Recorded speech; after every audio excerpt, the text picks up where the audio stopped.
Hello and welcome to the Nittany Gritty. I am Jon Sauber of the Center Daily Times. He is Tim Frazier, former Penn State men's basketball legend. And Tim, it is looking like it's going to be a weird week for Penn State men's basketball. Just as we probably should have seen coming, they beat Maryland on senior night because this is a team that kind of ebbs and flows with momentum. And this is a pretty good time to have momentum because they're heading into the Big Ten tournament facing Michigan on Wednesday.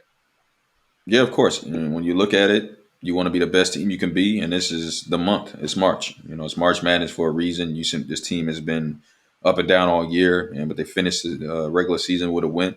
On the senior night, a great way to send the seniors off with a huge win, a blowout win. So now it's March. Now it's the tournament. It's the Big Ten tournament, and you look at the schedule. They got to win 5 games in 5 days. Not saying that it's impossible, but it is going to be tough. It's going to be tough-minded individuals, and some guys going to really have to take care of their bodies, and hopefully they can stretch out to the games. They can win some games at some blowouts, which will allow some of their key players to rest. You may not say it's impossible.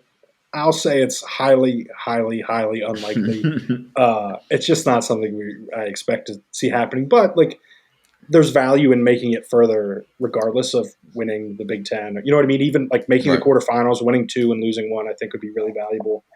Because this team, no, it's not fighting for an NCAA tournament berth, right? And we talked about at the beginning of the year that would be like a top 5th percentile outcome, right? It looked really unlikely heading into the season. But we both thought the NIT was on the table, and right now, the NIT is kind of on the table, right? They need to get to a spot where their record doesn't look appalling. To the NIT.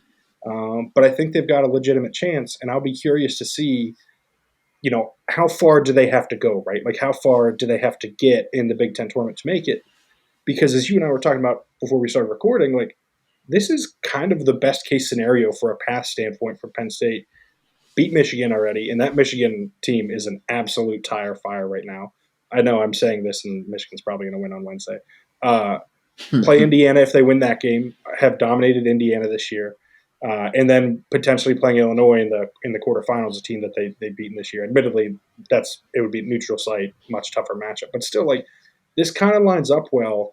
But like you said, they have to be ready for that third game in the third day, right? It may not be 5 and 5 days if they can't go that far, but getting to that third day.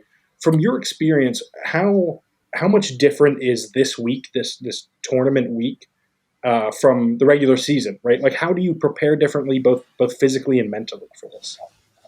I think in the tournament, especially when we made that run in 2010, I think I want to say 2010, 2011, when we made that run to the championship, I think the difference in between it was because, usually when you win a big game or against when you're the lower seed and you win you knock off Wisconsin or you beat Michigan State or whoever it might be, you had those kind of couple days to kind of live it out, But in the tournament, it's so fast. It's hey, we won this game. We literally won a game that night. We go back, we eat, we go back to the hotel. We literally have film by the time you got back on the next team. Watch that. Then the next morning, you wake up, do a walk through, a shoot around, and then you play again. So the time of kind of the celebratory, and you celebrate, talk about how we played, and see yourself, look at yourself on social media. I'm sure as the kids would do. You have to flip this switch literally as the game's over and move on to the next game, because now you have even a tougher opponent, because now you're going with somebody that's probably at a higher seed as well than the team you just played. So I think that's the biggest difference is just such a quick change in everything that you do now. Every win that you make, you move on to the next game. And at the end of the day, you're playing in a do or die situation to where hey, if we lose this game, hey, our season is over. I know we talk about postseason. There might be an NIT on the table. I'm not sure if they had a CBI. It could be a CBI. Who knows? But at the end of the day, as far as the Big Ten tournament goes, hey, this is win or go home. So when we finish this could be my last game for a long couple, for 6 months until I don't know how many months there is in between until November starts up again. So there's the added pressure with that.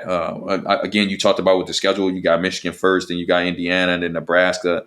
And, I know we talked about they've had Indiana's number, but from, I've seen and saw that Indiana's been, pretty hot lately, been rolling. And, it's hard to beat a team, especially when you got them last time. So I think there's a chance, and I think that it really is going to be really based on what one thing I notice here is it's not necessarily your stars that win you these games all the time. Yeah, your stars are going to take over the game at the end or kind of settle you down when things get rattled, but it's the role players. And I speak back to that 2010 team when we went to the tournament, we went to the championship, and we beat all those teams we were that had higher seeds. Was that it wasn't necessarily Taylor. Obviously Taylor played well in some of those games, but we had everybody, other guys stepped up, and that was huge for us because other guys stepped up. It was even almost a coming out party for myself as well. And, I had a big game against Michigan State, and from there, that kind of pushed us forward because, I think like we said, we talking about 5 games and 5 nights to get to a championship, or 3 games and 3 nights just to get to the quarterfinals or what it may be. So it's tough and it's there, but they're going to need a full team effort throughout this week to understand what's at stake. When you mentioned the Michigan State game that you stepped up, like this is a scenario where at some point, if Penn State really wants to make a deep run, even honestly to the quarterfinals for that, or to the semis, if they want to win 3 games, someone is going to have to likely bail Ace Baldwin out one night, right? Yeah. Because it's really hard to play at that highest level for 3 straight games. Odds are he's not going to play well in one of them, and then someone else will have to bail him out. And that was kind of, you know what I mean, that you mentioned the Michigan State game. That's one thing I thought of with that, right? You got to bail out the guy on that team, and that was, can set the momentum forward like it did for you moving forward the rest of your career. But that can happen here too this week. You mentioned the CBI. No Power 5 teams, or Power 6, I guess, if we're going to include the Big East, have gone to the CBI in the last 5 years. I'm guessing Penn State would say no to the CBI if they were invited, just because it's like there's less value in it. But no, you mentioned the NIT, like that might still be on the table. I'm going to be honest. I forgot the CBI existed. I forget it exists every single year. And the only reason I mentioned it, John, because you look at it, it's like most teams, most Power 5, they do look at it in a different standpoint. But I look at it as because we talk about first year roles. Hey, we're getting a postseason experience, and that was the only reason I'm looking at it. But my personal opinion, I would turn it down as well. But if I was the coach or if that was it, but I'm just saying if he does take it, I would understand the value in taking it. Yeah. Hey, we're building something, and this is the postseason. We want to be ready for next year when we want is NCAA tournament. I am guessing that decision ultimately, like you said, is a money decision. Is a money decision. Well, I mean, it's college sports. Everything's a money decision now. Yeah. Across the board. But no, I do think you're right. Like this is one of those weeks where you kind of find out a bit about yourself too, right? Like this is you kind of find out what you're made of. But you mentioned too something that I actually asked Mike Rhodes about earlier today. We had a press conference with him. You said about like the walkthrough and like the quick game plan and everything. And I asked Mike, like, if this is more about if these kind of weeks, these kind of settings are more about being yourself rather than being like game planning for an opponent, right? Because you still game plan, you still know their tendencies and everything. But this to me feels like a time, and he essentially agreed with it, that you kind of lean a little bit more into your identity, right? And about playing how you play and just kind of banking on that being good enough. You're still game planning, you're still scouting ahead, but like you're really leaning into that identity and being like, okay, at most you're having 24 hours to prepare for an opponent, right? Like once you get in past your second win. Yeah. Like, and so like you really need to know who you are and play how you play. And I think that's why we see teams make runs sometimes because they kind of find themselves, right? They figure out who they are and they really lean into it. And maybe it's different from who they were 2 months earlier. So the team game planning for them has this small scouting report and it's not the same. And suddenly you're dealing with a different animal. But yeah, I think like, you mentioned getting the extra games of a potential CBI or what have you. Like this can be that too, right? This can show us people on the outside, like who is going to step up on next year's team? Who are you going to look at and be like, okay, there's a bigger role for that guy next year, right? There are also going to be decisions. Both Ace Baldwin and Puff Johnson have said that they haven't decided if they're coming back yet. We will see how that goes. That's probably a discussion for another day on what we think that they'll end up doing. But, I do think that like there's plenty to be gained this week. And I'm curious, did you mentioned that Michigan State game, what did that do for your confidence going into the next year, right? Like what does a game like that in that environment do for you moving forward, and how does it kind of let you know that you're ready for it? I think me personally, I think just that, like again, throughout that season of mine, like, it was an up and down for me. As a freshman, playing, not playing, starting. You know what I mean? It was up and down all the way through. But we had came to a moment throughout that Big Ten tournament, and I just kind of saw what could be. And it was special for me because we were a team full of seniors, and myself, and I think Kim Woodward, and so we really didn't have much. But just to see those guys, those seniors, go off on a high note was a benefit for me. It meant a lot for me to see that, because then I got a taste, and I was like, I want to have that feeling again. So to answer your question, to be able to step up and be able to make it into the Big Ten championship, obviously being the Blues in Ohio State, but to beat the teams that we had to go through, I think it was Wisconsin, Michigan State, I want to say Illinois also, to get to the championship. And just to have that feeling, I was striving to get to that feeling next year. And the year after that, unfortunately, it didn't work out that way. But I always wanted that feeling again, because it was so special to see that, hey, yo, man, we knocking guys off like left and right. Hey, nobody, and literally, like I spoke about last week, we're walking in there and nobody's rooting for us. I think it was in Indianapolis. Nobody's rooting for us. So everybody, that's Indianapolis is like a hub for everybody there to get, all the close teams. So they all right there. And it was like, we had our section up at the top, and it was amazing to see them. And then eventually by that Sunday, when it was the championship, you start to see like everybody was kind of rooting for us against Ohio State, because, I was like, hey, man, we want to see the underdog here, win. So that was obviously a great feeling. And, I will mention, this is something that was amazing for us. After we had won one of the games, we came back to the hotel, and all the fans that were at the top, they were at the hotel. And it was like there's videos of this on YouTube, whatever. And they see us just coming through the hotel, and everybody's like, I believe, So it was like this emotion that was going around, but like that poured onto us as players as well, to say, hey, man, we're not just doing this for ourselves. There's some people behind it. So it was emotional, and it was special to be able to be a part of that. And again, leading into next year, I believe that I could do that. I had just, like you said, had the great game against Michigan State. I had win against the powerhouses and the best point guards in the Big Ten. And I believe in next year, it was just time to show up and get better and do it again. So I believe for Ace and Puff, like I think they gave the political answer. Hey, I'm not sure, and trust me, I'm sure there's some doubt or not knowing which way they want to go. But I think at this moment right now, that's the answer you give regardless, because you don't want to take away and take what you're trying to do this week away from. And I think on some level, I don't want to insinuate anything or say anything directly about Puff and Ace, but generally speaking, if you are trying to get more NIL money, or what have you, like saying you're coming back is not good for that, right? Like to be like, oh, I'm coming back, and it's like, well, then what's the need, right? Like, I'm not saying that's the case here, to be clear, but if that is going on, then it isn't helpful to say that you're coming back. And actually, right now, if I had to guess, that I would say both.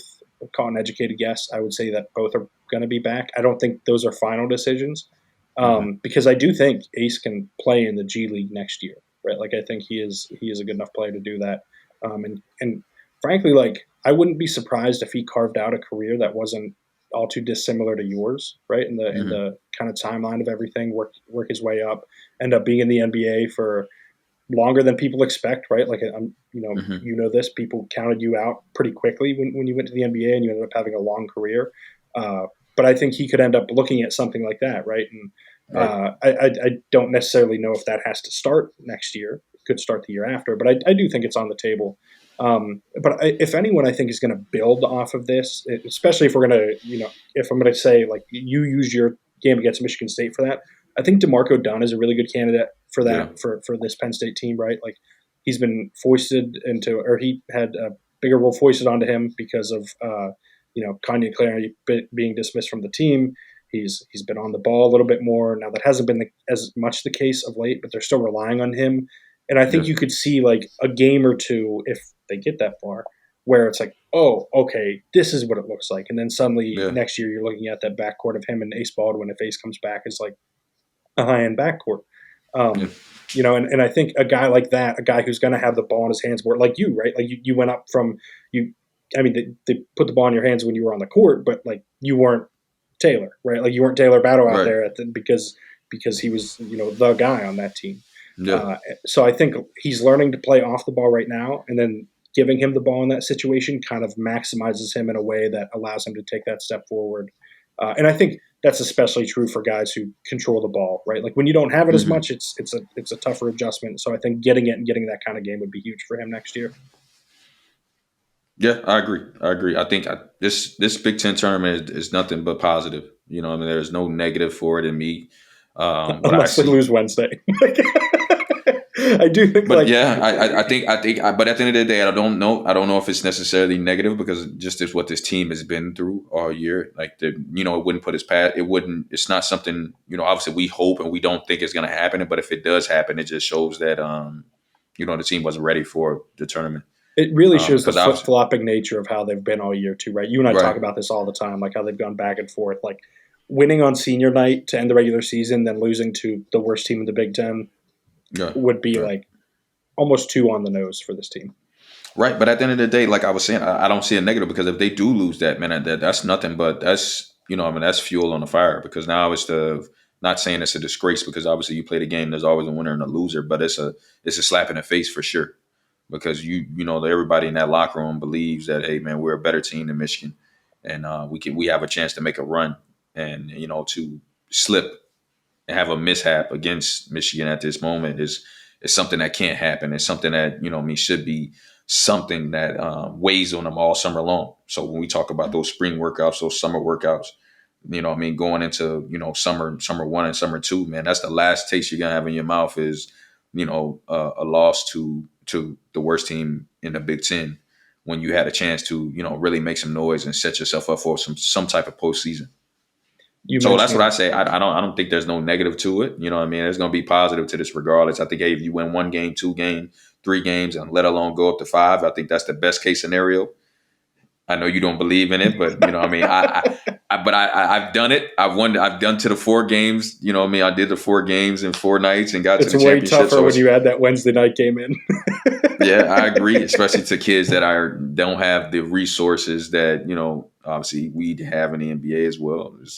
So I think like you said, I'm trying to think what did I do after the game? I think literally I went back, put ice on my knees, and then just got up the next day Well, and went even at like it. So covering the games last year, they make that run into the championship game, right? Like yeah, by the end of it, I was like, I may as well hmm have been going to bed, icing my knees, and like going to sleep just because it was like they're long work days. And I'm kidding, of course, but like a lot of it, it's exhausting when you're doing that much work. Like, in obviously it's a different thing, right? Like, yeah, what my job is significantly more mental than it is physical, but you still get exhausted like that playing the game. You're getting that mental exhaustion and that physical exhaustion. When you're on day four, like you got to be running on fumes at that point. We've seen time that and would time again, like teams that's what I run was gonna out. say. At the end of the day, you're playing on adrenaline. Yeah, You're playing on adrenaline, and it literally it boils down to what team wants it the most, who's the best in shape, and at the end of the day, that's usually how it goes. That's usually or how who it had goes. that Who wants double it? bye. Right? That could do too. But if we talk about teams that have been playing, if That's somehow true. 14s like it goes to who wants it more, who's the best in shape, and who's willing to sacrifice the most they can, where it means a lot. And sometimes when some teams that are just already going to the tournament, it doesn't necessarily mean too much. Um, but I think that's why we see more upsets in the quarterfinals too than we do in the semi. right, That's anecdotal. I don't know that if that's 100% true, but that feels like the perfect like cross section of like, okay, this team has played a bunch and is like it has the momentum and is hot, gelling, and like the other team is cold, and but the first team isn't tired just yet. You know what I mean? Like yeah, they're yeah, at the very edge. They're about to go off the cliff, but they've got this one game left. And the other team's cold, and like you said, they're chilling, and like and suddenly you get that cross section. That's how you get an upset. You know what I mean in the quarterfinals, and that's why like I think making it to Saturday is on the table now. What five yeah. percent chance maybe, but like still like because of that and because that third game kind of lines up well for them. By the way, you mentioning summer one and summer two is like just bringing back bad memories, and I hope you never bring them up again. Just like, just like having to think back to the college days of those things. I Uh, know, man. but no, like I do think like there is, I don't know, to put it bluntly, like weird shit happens this time of year, right? Like it just Yeah, like it happens every single year that a team makes a run that you don't expect. I don't expect it to be Penn State, but also that's why I just said you don't expect it when it does happen. yeah, And so I do like I think they're probably going to make it to. If I had to go on the record with a prediction, I think they're going to make it to Friday. Like, I think they're going to win their first two and then lose that to game to Nebraska. Illinois. I think Illinois will get there. But, that's Wait, is it Nebraska or is it Illinois? it could be either. Nebraska. It could be How either. does that work then? Explain that to me. Well, so that's just that side of the bracket, right? Because Nebraska plays. I need to look at this to make sure I have this right. No, no. Oh, did it switch on me? It did. I swear to you, when I looked at this last night, that it was Illinois was that 3 seed. Uh, well, this is actually worse for Penn State if you ask me, because Right. So K-State they see Tominaga Nebraska. is lighting teams up for Nebraska, and Yeah. Penn State is super susceptible to that because they give up so many open threes. But like even if that's the case, I'd still think they'll end up losing to Nebraska. Uh, so they would end up facing Nebraska in that Friday matchup, and then I potentially will. Illinois in the semis. I'm gonna throw this out there to you, John. I'm telling you, I know that this is those teams that have those double buys, man. It's gonna be different for them because especially guys that haven't played in this. We're talking about an NBA arena. It's gonna be bigger. The deception is different. You know what I mean? That's gonna be a difference, especially for shooters. You mentioned the shooter. I can't pronounce his name, K-State but Tominaga. yeah, the shooter. You know what I mean? That plays a part, man. I'm telling you, those NBA arenas are different. The crowd isn't as close. Everything is different. And you talking about they're not gonna get there until Friday. They're gonna get there Thursday night. Meanwhile, Penn State will be there in the hotel, sleeping in the same bed for 2 nights, 3 nights. They're gonna get there on Tuesday. So like, and you know, man, like you said, I know you. It seems tough, but I again, you mentioned it. Hey, man, that quarterfinals is a lot of upsets happen because, you know, I mean, they let Penn State jump on Michigan early, make it a blowout. They beat Indiana as well. So now we sitting there at Nebraska, they're rolling. You know what I mean? And that's what you've seen how this team can be when they're rolling and everybody's feeling good and they're making shots. They're tough to beat because of the pressure they put on the ball. And when they're making threes, I can see them sticking with anybody other than obviously the big fella in Purdue. Yeah, and that's the thing here too. Like this, honestly, this being Nebraska does change a little bit. I still think, like I said, they probably lose to Nebraska, but Mm-hmm. that is a more volatile game than I think an Illinois game would have been. Right? Like I think Yeah, there's yeah, more of a chance of Penn State getting hot and that being enough. Right? Where when it's Illinois, even if they get hot, they need to score, I don't know, 8 points in 35 seconds to win that one. Right? Like that. You know yeah, what I mean? Like that's a tough matchup because of how athletic Illinois is. Uh, I do think they avoided pretty much all of the landmines that they would want to avoid, right? Like Minnesota, this team does not. I don't think ever wants to see Minnesota again, blowing double It's digit hard to leads beat a team three consistently. times in a no. It's hard to beat a team three Yeah, times in but a I row. mean, Penn State did it last year to Illinois, though. Yeah, And but I just think the way they lost those games, they like that's a game where you go in like you're losing your confidence quick, right? Like yeah. it's not ideal. Michigan State, that's a bad matchup for them. Hmm. They proved it twice this year. Purdue, bad matchup. Northwestern, Boo Booey's a really bad matchup for them. And frankly, Yeah, the way that that Nebraska or that Northwestern, excuse me, defends is tough for Penn State. And so like you get all of those teams, they're on the other side of the bracket. Right? Penn yeah. State doesn't see any of them until a potential final. So they've got this path. It's narrow, it's unlikely, where they could make the semifinals, right? They could, Yeah. if everything breaks their way, they could make the finals. I don't think that they're going to win the Big Ten tournament, but there is an angle here based on matchups that you were like, if it were to play out in the best case scenario for Penn State, this is probably what it looks like, right? Like I think they probably couldn't have asked for better matchups across the board. You know what else I'm looking at also? I think that can play a part is that I'm looking at all their games. They're going to be at 9 o'clock at night. Yeah, and I'm not a fan of that personally. That is, I listen. I'm looking at. I'm I just stay saying as up far as late. the recovery I don't goes. like writing a game story at 11:30. I'm gonna For shelve you, my it complaints. sucks. Yes. But I'm saying for them, 9 o'clock, and literally you just go to bed after the game, and then literally you don't play again for another 9, and then you have the opportunity to just watch basketball all day. As a You can, basketball, I yeah, think you that have a helps a lot. full day. I'm with you. Hmm. Actually, that's a really good point because I think when you play early, you don't get to decompress, right? Like you're probably just going to Hmm. sit around and watch games, and then you got to wake up and you got to go into it again. You Yeah, know this. Most professional basketball players know this. When you were used to playing at night, your body clock is set to peak at night. You know what I mean? hmm, You're not used to playing at noon. You're not used to playing at 3 in the afternoon. Like you're used to these night games. And I know it's a little more true in the NBA because pretty much every game's a night game. But still, like and then you're you play used to the Knicks playing at it. noon. What'd you on a say? Sunday, and then you end up playing the Knicks on noon on a Sunday. Right, and I end up, I can't tell you how many games I've had to watch the Sixers play on national TV this year that just upset me. Ever since Embiid has gone out, pretty much they've been on national TV the whole time. I would like that to stop. Hmm. But no, I think I think you're right. That's an excellent point that this could end up. They have this body clock advantage. Honestly, I think the only other scenario that might be better is if they were the first night game. But like you said, this eliminates any chance for distraction. Right? You Yeah, get done playing, you go to bed.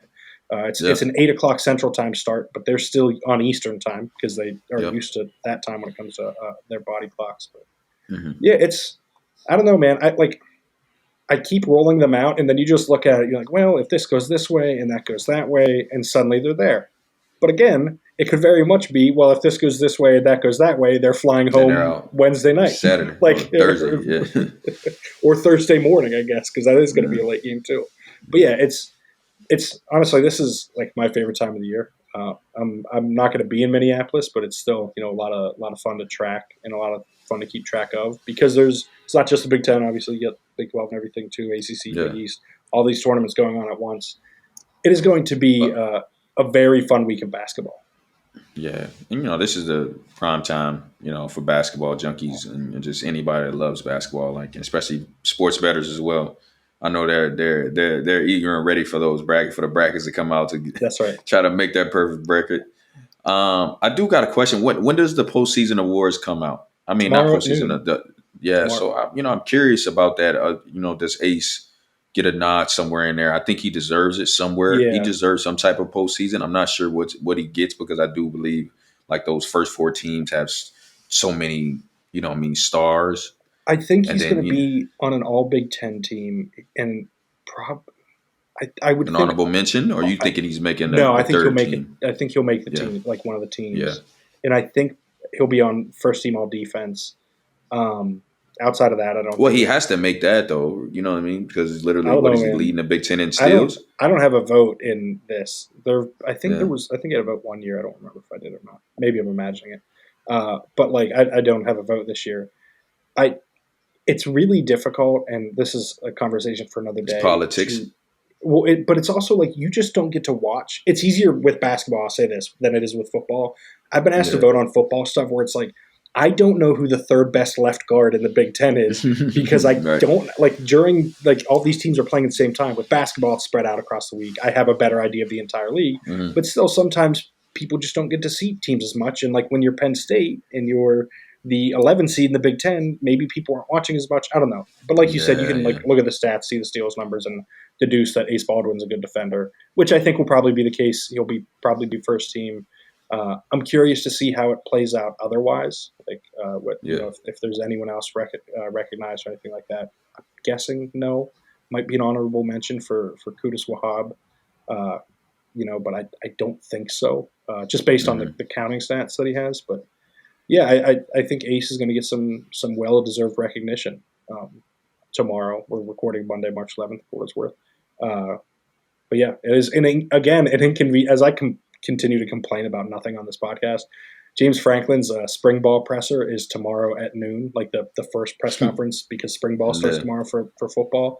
It's at noon, and the awards get announced at noon. So that is going to be a fun juggling act that I try to pull off. Yeah. Tim, But you want one to thing I write? Do know, you want to guest write a story for me? That would be one thing I would say about this is stuff like I knew I had made it before it came out. Like like yeah. somebody's like, so it'll be before 12. Like I knew Yeah, but before, I'm gonna need a heads up before 12 so I can pre-write this story so I can publish it at 12. yeah, yeah.